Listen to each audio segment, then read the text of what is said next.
प्रभु यीशु मसीह के पवित्र नाम में आप सबको जय मसीह की। मैं पास्टर जूनेस मसीह जो डैलस से मेरा संबंधित हैं, और जैसे आपको मालूम है कि मैं हर सैटरडे संडे खुदावंद के वचन को लेकर आता हूँ, और इसी से बहुत सारे जो लोग हैं वो आशीष पाते हैं, इसीलिए हम खुदा का धन्यवाद करते हैं। तो आइए हम इस प्रोग्राम को शुरू करते हैं, और इस गाने के साथ बहुत प्यारा गाना है। मुझे यकीन है कि आपको ये पसंद आएगा और खुदावन आपको बहुत ऐत की आशीष देने वाला है। आइए हम इस गाने को सुने।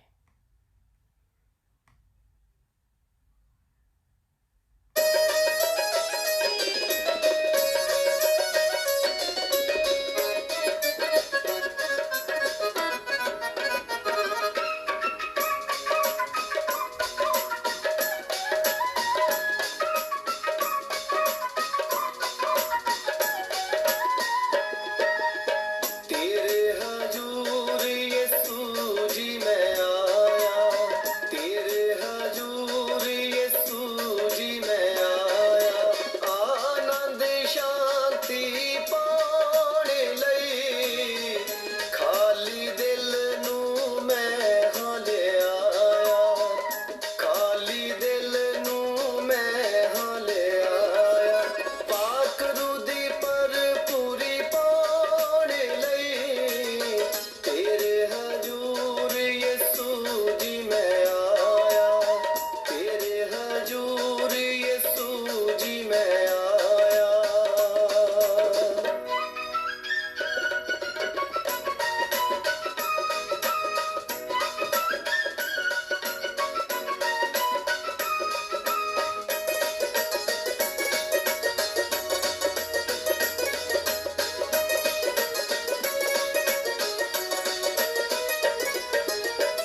हालेलुया। तेरे हजूर यीशु जी मैं आया, तेरे हजूर यीशु जी मैं आया।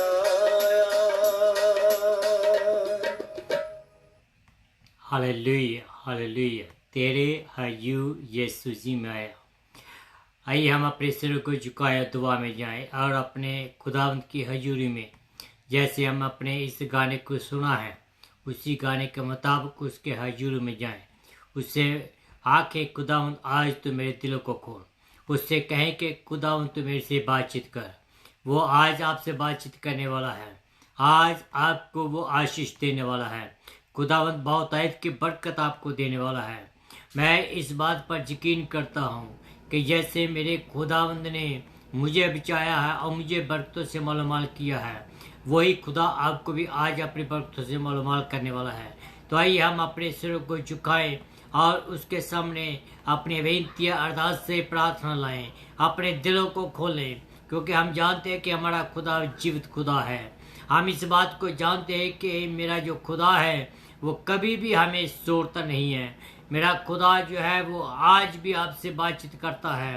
Hallelujah hallelujah hallelujah hallelujah. मेरे यीशु तेरा धन्यवाद हो, यीशु तेरा धन्यवाद हो, यीशु तेरा धन्यवाद हो। मुक्ति के दाता परमेश्वर तेरा धन्यवाद हो। मेरे खुदा आज का दिन बड़ा पाक और पवित्र दिन है, इसलिए तेरा धन्यवाद करता हूँ। पिता परमेश्वर अपने लोगों से बातचीत कीजिए। आज का जो मैसेज है पिता परमेश्वर अपने लोगों से बहुत से बरकत वाला हो प्रभु जी। अपने लोगों को बहुत की बरकत दीजिए। मैं बेनती करता हूँ पिता परमेश्वर जो लोग इस समय पिता परमेश्वर कोविड के कारण परेशान हैं या कोविड से ग्रस्त है प्रभु जी, उनको अपने हाथों में सुले, उनको पिता परमेश्वर अपनी शिफा दीजिए। ओ प्रभु जी मैं प्रार्थना करता हूँ फर्स्ट लाइनर के लिए जो पिता परमेश्वर अपनी जान तली के ऊपर रखकर तेरे लोगों की देखभाल करते हैं। नर्सेस के लिए मैं प्रार्थना करता हूँ। मैं पिता परमेश्वर डॉक्टर्स के लिए प्रार्थना करता हूँ, हर एक टेक्नीशियन के लिए प्रार्थना करता हूँ, जितने भी लैब टेक्नीशियन उनके लिए प्रार्थना करता हूँ। पिता परमेश्वर तेरा अनुग्रह उनके ऊपर बना रहे, तेरी समझ और तेरी बुद्धि उनके ऊपर बनी रहे प्रभु जी। इसके साथ साथ मैं प्रार्थना करता हूँ पिता परमेश्वर आज के दिन प्रभु जी जहाँ जहाँ भी तेरे वचन की मुनादी की गई है और की जा रही है, हर एक जगह पिता परमेश्वर तेरा अनुग्रह बना रहे, हर एक जगह पिता परमेश्वर तेरा जलाल बना रहे, हर एक को पिता परमेश्वर तो बहुत के बरकत देने वाले खुदावंद तेरा धन्यवाद करता हूँ। आज मेरे प्रभु जी मेरे से बातचीत कर, मुझे पिता परमेश्वर अपने हाथों में ले, मेरी जुबान का जुम्मा ले, मेरे शरीर का तो जुम्मा ले, मेरी रूह जिस्म जान को अपने कंट्रोल में रखिए प्रभु, ताकि मैं तेरे कंट्रोल से बाहर ना जा सकूं, तेरे वचन को बड़ी शुद्धता से पिता परमेश्वर तेरे लोगों तक पहुंचा सकूं, जिससे प्रभु जी तेरे लोग आशीष पाए। प्रार्थना को सुना इसलिए धन्यवाद करता हूँ, यीशु मसीह के नाम से मांगता हूँ, आमीन आमीन। Hallelujah hallelujah hallelujah. मेरे प्यारे परमेश्वर तेरा धन्यवाद हो, तेरा धन्यवाद हो। आइए हम आज की जो हमारा बाइबल का हिस्सा है उसकी ओर बढ़ते हैं। खुदावन जो है वो my God is the awesome God and he is doing the great things in believers life and he is going to do a mighty things in your life. The people those are watching, God is going to talk to you today. The message which I am going to share with you is a powerful message, and you may have heard that message before, but today what God has given me I am going to share with you. There is a little different way I'm going to share with you. Now I'm going to share and read the word of God, which is in my language, as well as I will read in English also. फिर वह दृष्टांतों में उनसे बातें करने लगा। मरकस की किताब उसका 12 अध्याय उसकी पहली 10 आयतें। फिर वह दृष्टांतों में उनके साथ बातें करने लगा। किसी मनुष्य ने दाग की बारी लगाई और उसके चारों ओर बड़ा बांधा और रस का कुंड खोदा और घुम्मट लगाया। किसानों को उसका ठेका देकर परदेश वो चला गया। फिर फल के मौसम में उसने किसानों के पास एक दास को भेजा कि किसानों से दाग की बारी के फलों का भाग लें, पर उन्हें उसे पकड़कर पीटा और शून्य हाथ लौटा दिया। फिर उसने एक और दास को उसके पास भेजा। उन्होंने उसका सिर फोड़ डाला और उसका अपमान किया। फिर उसने एक और दास को भेजा, उन्हें उसे मार डाला। तब उसने और बहुतों को भेजा, उनसे उन्हें कुछ को पीटा, कुछ को मार डाला। अब एक ही रह गया था, उसका इकलौता पुत्र। अंत में उसने उसे भी उनके पास वह सोचकर भेजा कि वे मेरे पुत्र का आदर करेंगे। पर उन किसानों ने आपस में कहा, ये तो वारिस है और हम इसको मार डालें, तब जो मिरास है वो हमारी हो जाएगी। और उन्हें उसको पकड़कर मार डाला और दाग की बारी के बाहर फेंक दिया। आइए हम इंग्लिश को भी इसमें पढ़ें। Book of Mark chapter 12 verse 10. And he began to speak to them in parable, and man planted a vineyard and put a fence around it, and dug a pit for the winepress, and built a tower, and leased it to the tenant, and went into another country. When the season comes, he sent a servant to the tenant to get from them some of the fruit of the vineyard. And they took him and beat him and sent him away empty-handed. Again he sent to them another servant, and they struck him on his head and threatened him shamefully. And he sent another one, and him they killed, and also many others. Some were beat, and some of them were killed. And he had still one other, a beloved son. Finally he sent him to them, saying, they will respect my son. But they said to one another, this is the heir, come, let us kill him, and the inheritance will be ours. May God bless this reading. So, प्रभु यीशु मसीह के पवित्र नाम में आप सबको जय मसीह की। Good morning, good evening, good afternoon और good night, जहाँ जहाँ भी आप हैं उसी के मुताबिक, क्योंकि मैं इस बात को जानता हूँ कि बहुत सारे लोग India, Pakistan, New Zealand, Nagaland and UK, Canada, different part of the world they are listening. So इन सब को मैं प्रभु यीशु मसीह के पवित्र नाम में आप सबको जय मसीह की कहता हूँ। आपको मालूम है कि इन दिनों में हम पैशन वीक की में से गुजर रहे हैं, और इन दिनों में हम कोशिश ये करते हैं कि जो प्रभु यीशु मसीह के आखिरी दिन है, आखिरी जो हफ्ता है, उसमें जो कुछ भी उसने किया और जो कुछ भी संदेश उसने दिए, उन संदेशों को हम याद करते हैं। और हम बहुत बार इस बात को याद करते हैं कि उन लोगों ने क्या किया। टाइम कम है लेकिन मैसेज बहुत लंबा है। मैं कोशिश करूंगा कि इसको मैं जल्दी कम करूं ताकि मैं इसको पूरा कंप्लीट ऑन टाइम कर सकूं। तो हम अपने टॉपिक की ओर बढ़ते हैं। ये हफ्ता कैलवरी की कहानी को बताता है, और यीशु मसीह ने कैलवरी के जाने से पहले कुछ हिसाब किताब जो करना था वो अभी बाकी था। तो प्रभु यीशु मसीह उन हिसाब किताब जो है, जो काम बाकी थे, उनको निपटाने के लिए बिजी है। हम देखते हैं कि सोमवार, मंगलवार, बुधवार, वीरवार, शुक्रवार, ये सब जो दिन हैं, इनमें से वो एक दिन मंदिर में गया। मंदिर में जाकर उसने देखा कि कैसे ये लोग जो है वो सौदा पता कर रहे हैं, जो पैसे कमा रहे हैं, धंधा बना रखा है। प्रभु यीशु मसीह आते हैं, गुस्से से उनको वहाँ से निकालते हैं, और इसके साथ साथ फिर वो आगे बढ़ते हैं, और फिर वो क्या करते हैं कि वो फिर बैतनी में जाते हैं। बैतनी से फिर वो नेक्स्ट डे जो है वापस मंदिर में आते हैं। जब वो मंदिर में आते हैं तो जो फक्की फरीसी थे, जो धर्म के ठेकेदार थे, वो लोग उसको सवाल करते हैं उसकी अथॉरिटी के बारे में, और उससे काफ़ी सवाल जवाब करते हैं, और प्रभु यीशु मसीह भी उनको जवाब देते हैं। और प्रभु यीशु मसीह ने उनको एक ही सवाल उनसे पूछा और उसका वो जवाब नहीं दे पाए।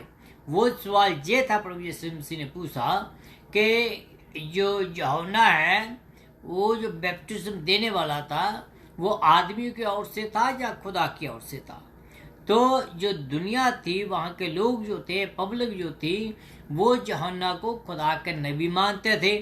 अगर वो कहते कि ये दुनिया की ओर से है तो वो जो लोग उनको मारते। अगर वो कहते कि वो खुदा की ओर से है तो यीशु मसीह ने ये कहना था कि आप उसको मानते क्यों नहीं। अगर वो कहते कि जो दुनिया की ओर से है तो दुनिया उसको पीटती। इसी डर से वो कहने लगे कि हमारे पास इसका कोई जवाब नहीं है। तो प्रभु यीशु मसीह ने भी इस बात को कहा कि अगर तुम्हारे पास कोई जवाब नहीं है तो मैं भी इसका जवाब नहीं दूंगा। तो फिर क्या हुआ कि प्रभु यीशु मसीह जहाँ इस मामले को ख़त्म कर सकते थे, लेकिन उसने क्या किया कि वहाँ उसने मौके का फ़ायदा लिया। प्रभु यीशु मसीह ने मौके का फ़ायदा लिया और उसने उनके इरादों का जाहिर किया। किन के इरादों को? जो धर्म के ठेकेदार थे, जो फकीर फरीसी थे, उनको जाहिर किया और खुदावंद के नाम को उसने ऊंचा किया। आज हम ज़्यादा जो फकीर फरीसी है, जो धर्म के ठेकेदार हैं, उनकी और ज़्यादा हम ध्यान नहीं देंगे, लेकिन हम क्या करेंगे कि हम यीशु मसीह की दया, यीशु मसीह की महानता और यीशु मसीह की महिमा को आज हम देखेंगे। The main theme of this passage is, आज का जो हमारा मेन थीम है वो क्या होगा कि जो लोग यीशु मसीह को तिरस्कार करते हैं, जो यीशु मसीह को मना करते हैं, तो उनके पास और कोई मौका नहीं है। बस उनके पास एक ही मौका होगा कि वो है कि उन लोगों ने खुदा के क्रोध का सामना करना होगा। So it's better we still have a time to repent from our sin and we can be a part of our Lord Jesus Christ. तो आइए हम कुछ बातें देखते हैं जो मैं आपके सामने आज रखना चाहता हूँ। पहली बात हम देखते हैं कि जो दाग की बारी का मालिक है और उसकी सच्चाई के बारे में आज हम देखते हैं। इसकी बारी का जो मालिक है वो खुदा है और जो बारी है वो इस्राएल है।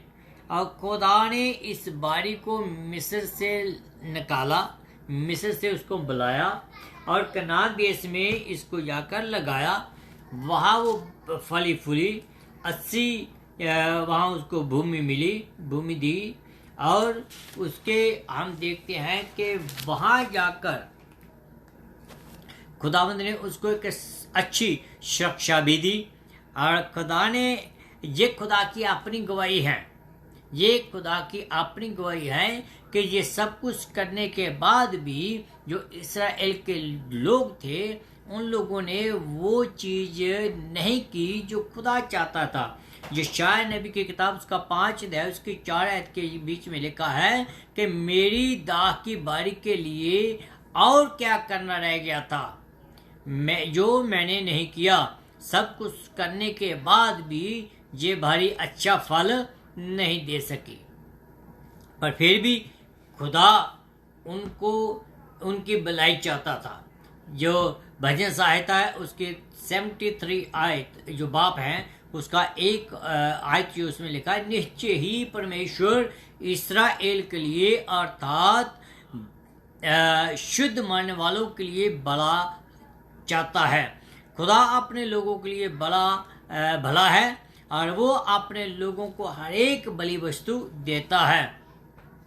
उसने हमें निजात दी।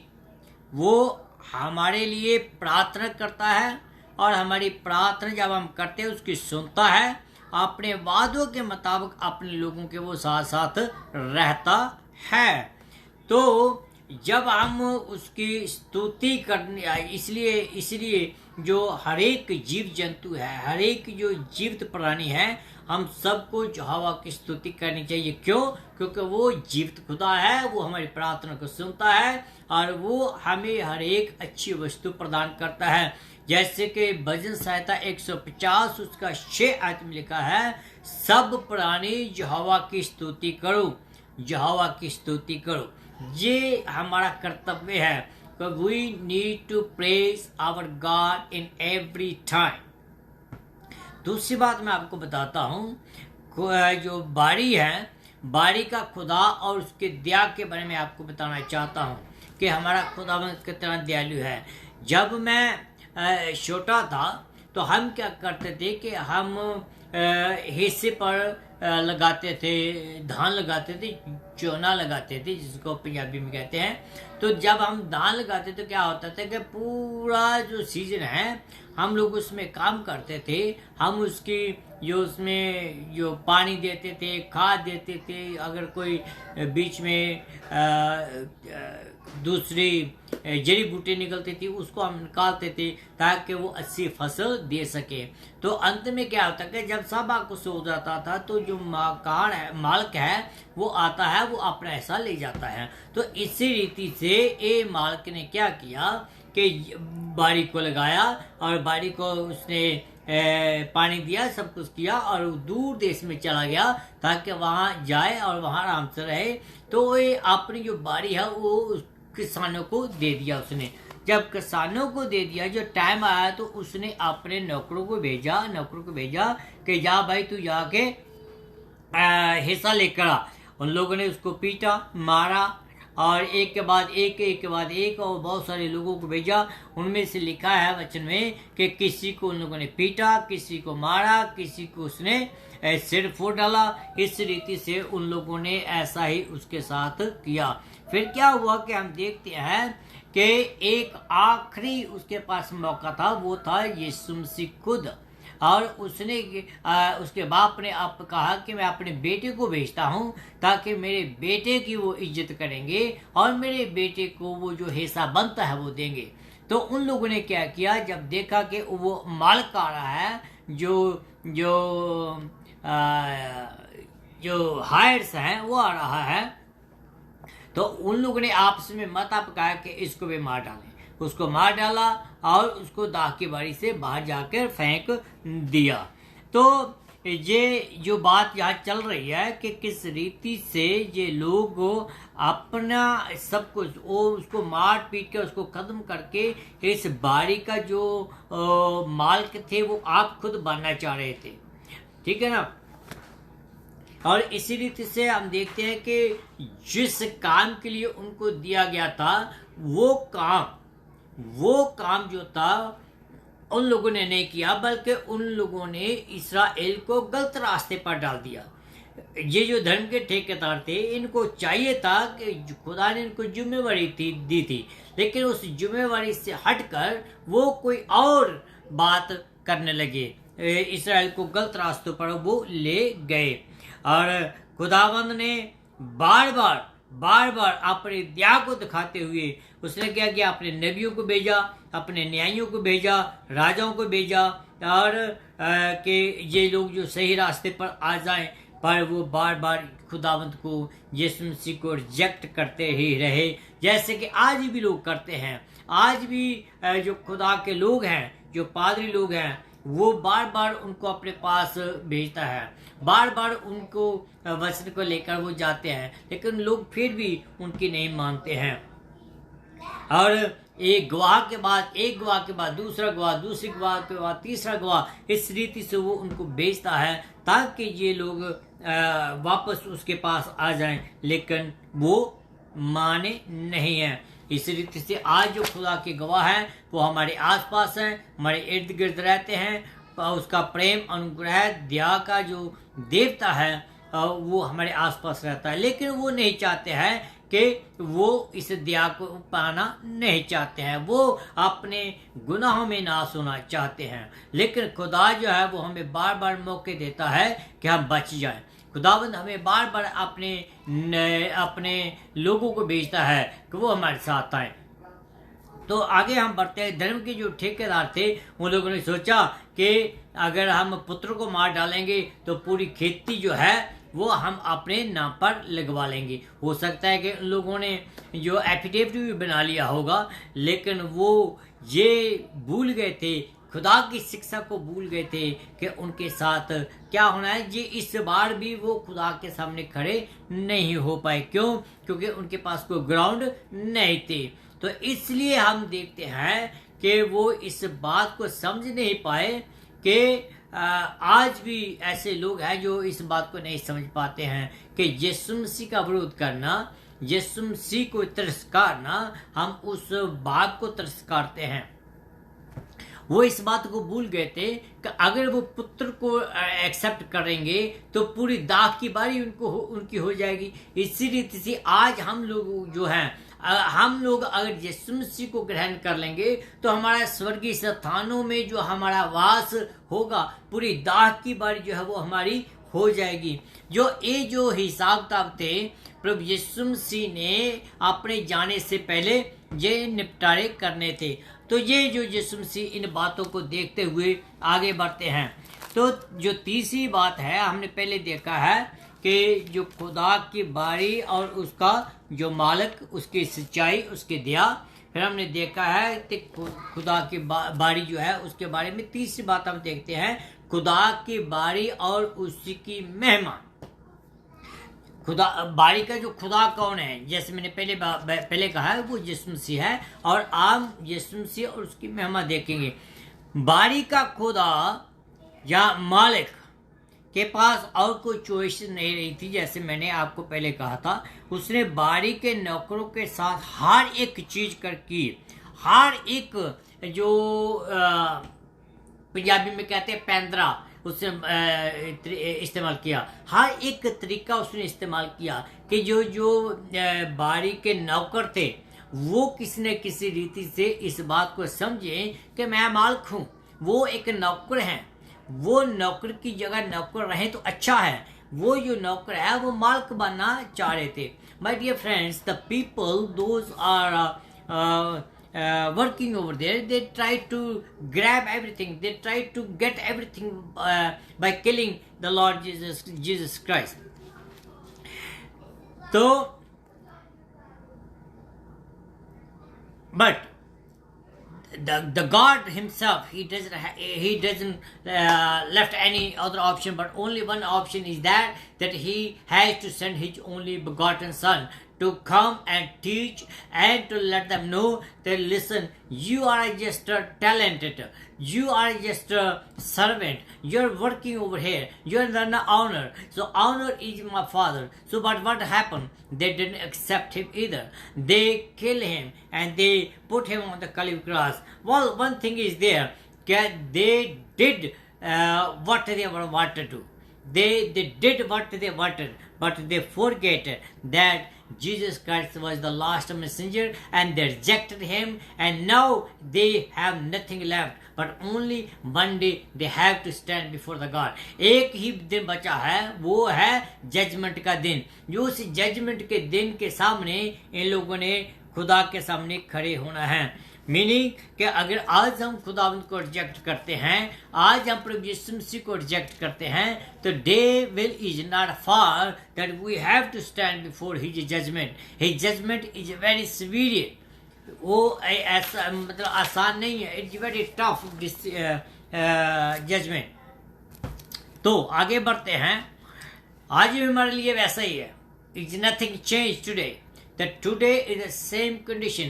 If we reject Christ, we will stand before him on the judgment day. If we accept Christ today, and we have the opportunity that we can be in heaven with our Lord Jesus Christ. We will stand before Him. We will be joy. Let me tell you one thing. The lot of people, they think the greatest sin in this world is rape, murder, or robbery. But according to me and according to the Bible, that is not the greatest sin. The greatest sin is to reject the Savior. The greatest sin is to speak against of the Holy Spirit. And I bet you that please do not even reject Christ. When the Christ with the messenger comes, when the messenger, the servant of God come to you with the word of God, please accept it. Otherwise, if you reject that, and it means that you are rejecting the Messiah itself. The book of John, chapter 16, verse 9, इसमें लिखा है पाप के विषय में, इसलिए कि वे मुझसे विश्वास नहीं करते थे, यह उसने कहानी को now John 16:9 say, because they did not believe me. That's what it happened. Now, the Jesus Christ just changed the atmosphere. Jesus Christ changed the story right here. Okay, He could have taken in the different way, but no, He want to take the opportunity. उसने क्या किया कि उसने ये कहानी को दूसरी तरफ ले गया. उसने कहानी को बदल दिया. उस दाग की बारी की बात करना उसने बंद कर दिया और एक इमारत के बारे में बात करने लगा.